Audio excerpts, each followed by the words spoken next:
አሰላሙ አለይኩም ወራህመቱላሂ ወበረካቱ። ሰላም ሰላም የኢብሮ ሚዲያ ቻናል ተከታታዮች እንደምን አላችሁ? እኔ ደህና ነኝ አልሐምዱሊላህ።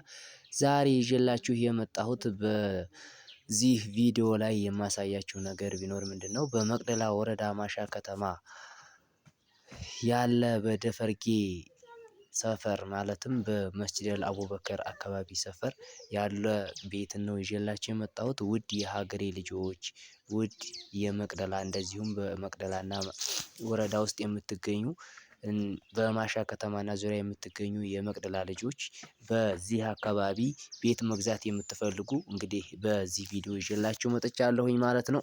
በመጀመሪያ ይህንን ቻናል እንግዲህ ስትከታተሉ ላይክ፣ ሼር፣ ሰብስክራይብ ማድረጋችሁን እንዳትረሱ። እንግዲህ የማሳያችሁ ይህንን ቪዲዮ በደፈርጌ በመስጂደል አቡበከር ነው የምትመለከቱት። ይሄ ሰፈር መስጂደል አቡበከር አካባቢ ላይ ነው ያለው። በዚህ አካባቢ እንግዲህ ቤት መግዛት የምትፈልጉ ውድ ወንድሞች እህቶች፣ ያው እንደምትመለከቱት በቪዲዮ ላይ ሰፈሩ የሚያምር ሰፈር ነው። ስለዚህ በዚህ አካባቢ ቤት መግዛት የምትፈልጉ መግዛት ትችላላችሁ። ይቺን የምትመለከቷት ቤት የምትሸጥ ቤት ናት። ይቺ አሁን በዚህ ጋር ስክሪኑ ላይ የምታዩት ቤት ማለት ነው። የፊኒሺንግ ስራ የተወሰነ የሚቀራት ውጫ በዚህ መልኩ ያለች፣ ውስጧ ግን ኮርኒስ ቀለም ያለቀላት ቤት ነች። ሰፈሩም ይህንን ይመስላል። ውድ ቤተሰቦቼ እንግዲህ በዚህ አካባቢ መግዛት የምትፈልጉ መስጂዱ አካባቢ ናት። እዛው መስጂዱ ጥግ ነው ያለችው። መስጂደል አቡበከር ታውቁት እንደሆነ ጠይባራ አካባቢ ደፈርጌ መቅደላ ማሻ ውስጥ ነው ያለችው።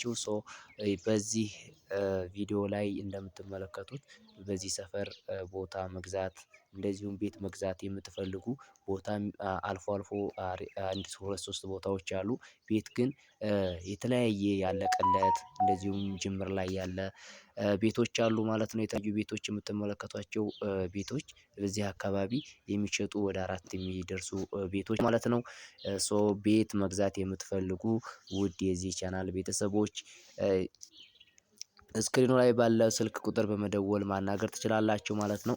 እንዲሁም በተጨማሪ ይህንን ቪዲዮ እየተመለከታችሁ ላይክ፣ ሼር፣ ሰብስክራይብ ማድረጋችሁን እንዳትረሱ። ከዚህ በተጨማሪም ከዚህ በተሻለ መንገድ ወደፊት የተሻለ ቪዲዮ ይዤላችሁ እመጣለሁኝ። ውድ የዚህ ቻናል ተከታታዮች ይህንን ይመስላል ማለት ነው ለዛሬ ይዤላችሁ የመጣሁት ቪዲዮ።